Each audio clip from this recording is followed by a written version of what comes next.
Mike Johnson, welcome back to T-Town. I hope you're doing well. I'm doing great, brother. There's a little bit of fall in there, and I think that means that it's fall week, brother. I don't know about you. Hey, it's we hate Tennessee week here in Tuscaloosa, if that's okay. But this rival, Mike, just go back, and I know I asked a couple of players today. I said, "What does the third Saturday of October mean to you?" They almost looked like it was strange when I said it's a rivalry. I mean, they get the cigar smoke and that at the end of the game, but Tennessee's just a bad football team right now, and I'm sure we'll work our way to that. Yeah, there's no doubt about the fact that they're not very good, and Butch Jones' seat is about as hot as you can possibly get. I said before the year started on our show over here in Atlanta that I thought that he for sure would be gone before they played Alabama this year. I said that back in August. And I guess right now they're trying to save a little face by keeping him on the job. They don't want an interim coach to have to travel down to Tuscaloosa and take on Alabama this week. But I don't know that you see a path to victory for them right now. Jared Garantano did some good things well last week, but only throws for like 133 yards against that South Carolina defense. I think he's going to be in for a rude awakening this week. It's a rivalry for a lot of people, and it still is a rivalry for me because I was on that last team that lost to Tennessee 11 years ago as a redshirt freshman. And so I still understand the rivalry. I enjoyed smoking quite a few cigars, and this thing has definitely gotten lopsided here in recent years. Mike, let me go back to Arkansas. What was your big takeaway from the victory over the Arkansas Razorbacks? The big takeaway for me is that Bama doesn't have any glaring weaknesses. I think that anytime you can talk about a football team that can run the ball the way they do, I think that there's not going to be that many weaknesses to kind of point to. I think that's a big factor for this team. I love what Damian Harris is doing. I love his acceleration, his lateral ability. I think when you talk about how he can kind of do those things on the right side and the left side of the offensive line, I like the left a little bit better. But there's no glaring weaknesses for me. Levi Wallace was incredible again. I think Rashaan Evans is getting back to health. I think the passing game, Jalen Hurts was a little bit more accurate down the field this weekend, and he was able to make some of those plays. And then finally, Jalen spreading the ball around a little bit is one of the big takeaways. So you just continue to see this team evolve and develop, and other teams that are trying to game plan for them. I don't know where you point to Alabama and think that you have a chance of beating them right now. How important is it the way that Nick Saban handles his team? In other words, it's a lot of self-motivation. They play to a standard because when you look at the next few weeks, you look at this week was Arkansas, the next week is Tennessee, then the bye week, then Mississippi State, then you've got LSU coming to town, which maybe grab your attention a little bit more. Then you've got Mercer, and then you go into Auburn. But how much is it important because of the way that Nick Saban manages his team about self-motivation and playing to a standard?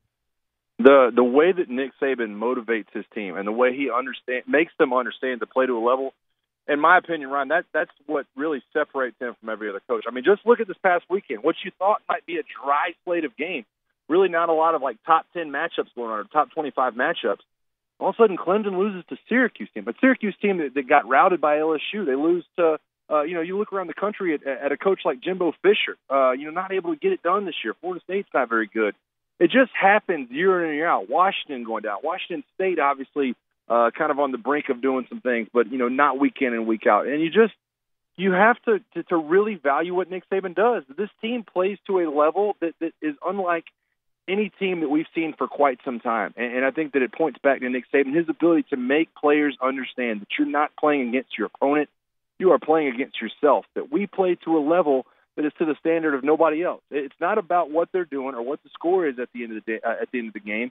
It's about playing to excellence. And that's really, in my opinion, what separates him from the rest of the college football world. But, Mike, how hard is it as a player? Because we watched it today. I mean, Nick Saban literally, he gave us coach talk. He said Tennessee should probably be 5-1, or at least that's something what he close to said. Paraphrasing, he said they could easily be 5-1, and they should be 5-1.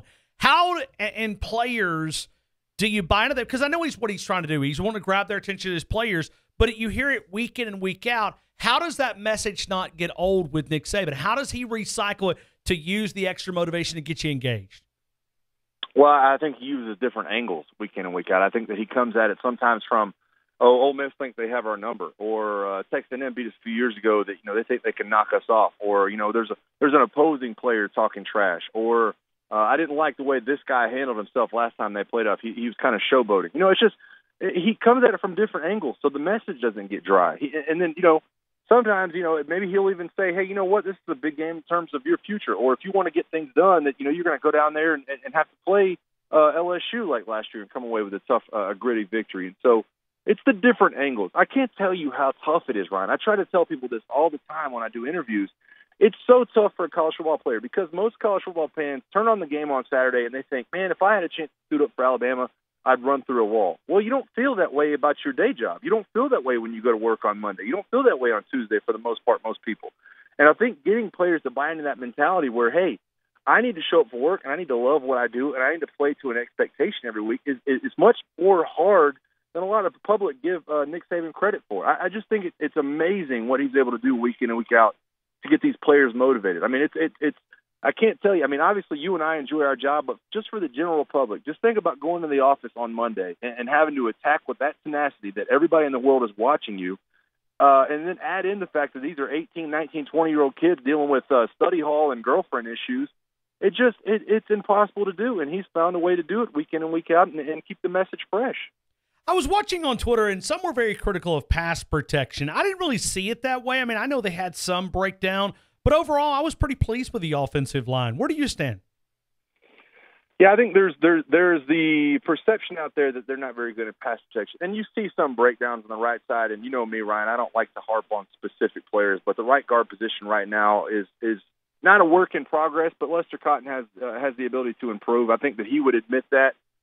His ability right now to move laterally, I think, is a little bit scary for some teams when you look towards the future and game planning-wise, what you could possibly see from an LSU front or an Auburn front or on down the road, possibly even a Georgia front. I don't know that he moves as well laterally as some of the right guards in the past, but he's getting better. And I think that there's something to be said for a guy that in Lester Cotton that's definitely not going to get run over. You're not going to run over Lester Cotton. So some of these players are having to come up with ways to get around him and Matty Womack on the right side, but I think the players play tough up front. I think that when you do the things in the running game that you do, that you don't have to be knocked down, drag out, and pass protection all the time. Obviously, the play action going to play a big part in our game plan here in the near future with Brian Dable. And so I see what fans' perspective is. I understand that there's some cause for concern moving moving towards the future when you look at some of the teams on the schedule. But I think as a whole, when you look at this offensive line, the things they do extremely well and are elite at very much overshadow some of the shortcomings that some of these guys have. Mike, let me go around the league here for a couple of minutes. I want to go to Georgia, and let me ask you what you see in that football team that can maybe make you believe that they can run the table. They've got Florida, they've got South Carolina, they've got Auburn, they've got Kentucky, Georgia Tech. It seems like they're almost a lock for being in Atlanta when you look at that schedule. I think they can run through that pretty solid. What do you see in the Dogs?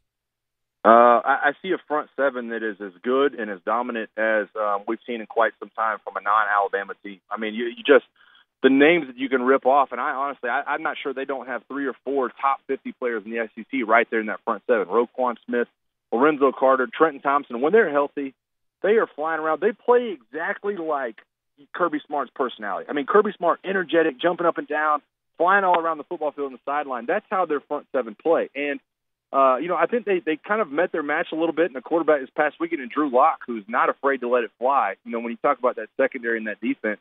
But then Jake Fromm, a guy who has been kind of noted as a game manager, comes back and right there and answers with 336 passing yards and is able to do some things offensively. So they are built extremely like my teams from back when I was in college in 08 and 09. Teams are extremely efficient running the ball. Quarterback does things when they have to, a violent, athletic front seven, and you're just not going to have a bunch of success up front against them. I think they are a very, very dangerous team, not only in the SEC but on a national stage.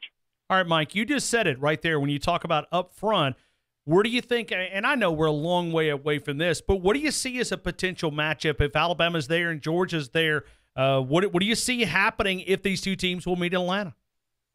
I think it would be maybe the most interesting game that I've ever seen college football-wise in terms of what the X's and O's would look like. I mean, you're talking about there might not be two coaches in college football in the last 30 years that know each other as well as Kirby Smart and Nick Saban do. And then you add in Mel Tucker and you add in Jeremy Pruitt and you add in everything else that's going on between these two programs. And it's going to come down to some of the small things. I think that when you look at what is in Alabama's favor, I think that Alabama is a couple of years ahead of Georgia when you talk about the quarterback position. I think that Justin Fields committing to Georgia gives Kirby Smart that Jalen Hurts factor, a guy that can go out and do it with both his arm and his leg. So I think that's something that kind of tilts things into Alabama's favor.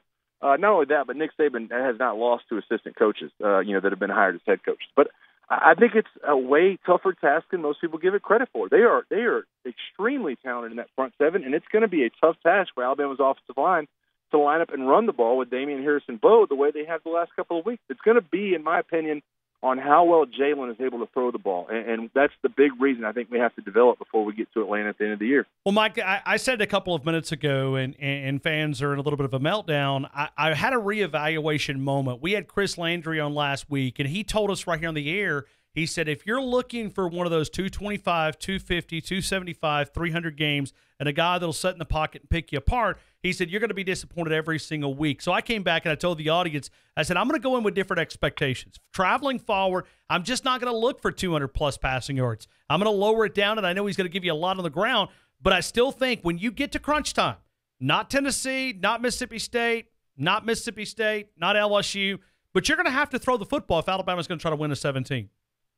I completely agree. I really do. I think that when you look at how they're going to match up defensively, I think it's going to look very similar to what Alabama saw against Florida State. And obviously, if Alabama wins that game going away and DeAndre Francois goes down, but think of what you saw offensively. What they're going to do is instead of Derwin James, the Florida State used Roquan Smith, that guy in the middle that is that Reuben Foster factor for Georgia right now, is going to be spying Jalen Hurts, is going to be making sure that Jalen Hurts doesn't hurt their team with his legs. I think that the answer to that is going to be play action, rolling Jalen out, and being able to beat them. I think that's the only way that you can loosen it up. Lorenzo Carter and Davin Bellamy coming off the edge for Georgia are going to be dangerous to our offensive tackles. As good as they've been here recently, those are some dangerous rushers up front.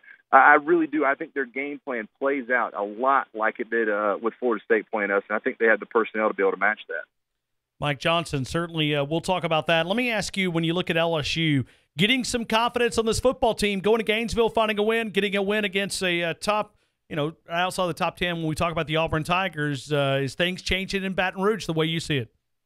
One of the more improbable second halves than I can remember. I saw a stat earlier today, Ryan, that since 2014, top 10 teams were 182-0 when leading by 20 points.